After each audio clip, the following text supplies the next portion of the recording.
एका शहरात दोन मित्र राहत होते.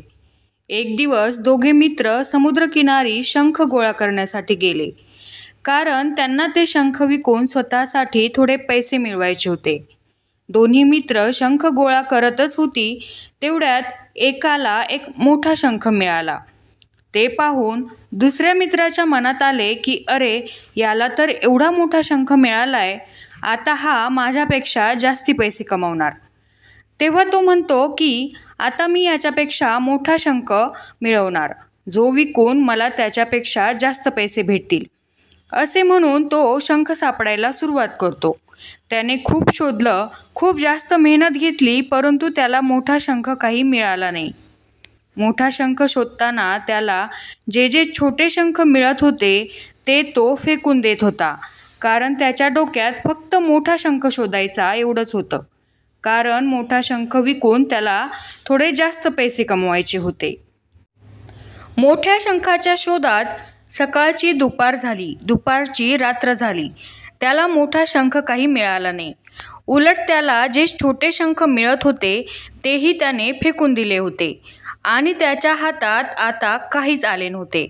आणि जो पहिला मित्र होता त्याच्याजवळ एक मोठा शंख होता आणि काही छोटे छोटे शंखही होते. रात्र झाली म्हणून आता दोघेही घरी जायला निघाले. घरी जाताना पहिला जो मित्र होता त्याने आपले शंख विकले. त्याच्याजवळ एक जो मोठा शंख होता त्याचे त्याला 900 रुपये मिळाले आणि जे छोटे छोटे शंख होते त्याचे त्याला 2000 रुपये मिळाले. हे पाहून त्या दुसऱ्या मित्राला खूप दुःख झाले.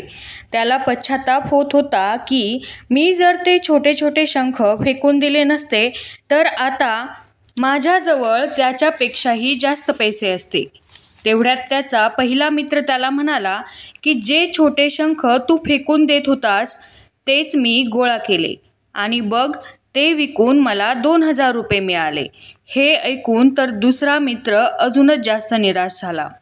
ही गोष्ट सांगायचा अर्थ एकच आहे की आपण सुद्धा आपल्या आयुष्यात काहीतरी मोठे करण्याच्या नादात अशा छोट्या छोट्या संधी गमावतो. परंतु एक गोष्ट आपल्याला लक्षात घ्यायला पाहिजे की या छोट्या संधीच पुढे जाऊन खूप मोठे रूप धारण करतात. आता याचा अर्थ असा घेऊ नका की मी तुम्हाला छोटा विचार करायला सांगतेय. नाही, मला तसं अजिबात म्हणायचं नाहीये.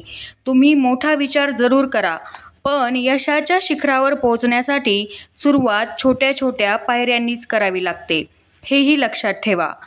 गोष्टीतल्या दोन्हीही मित्रांना पैसे कमवायचे होते, परंतु एकाने फक्त मोठ्या गोष्टीकडे लक्ष दिले आणि एकाने मोठ्यासोबत छोट्या छोट्या गोष्टीही सोबत घेतल्या आणि शेवटी फक्त मोठ्याच शंखाची अपेक्षा करणाऱ्याच्या हातात काहीच उरले नाही. अशाच नवनवीन व्हिडिओसाठी आपल्या चॅनलला सबस्क्राईब करा आणि व्हिडिओ आवडल्यास व्हिडिओला लाईक नक्की करा. भेटूया पुढच्या व्हिडिओमध्ये.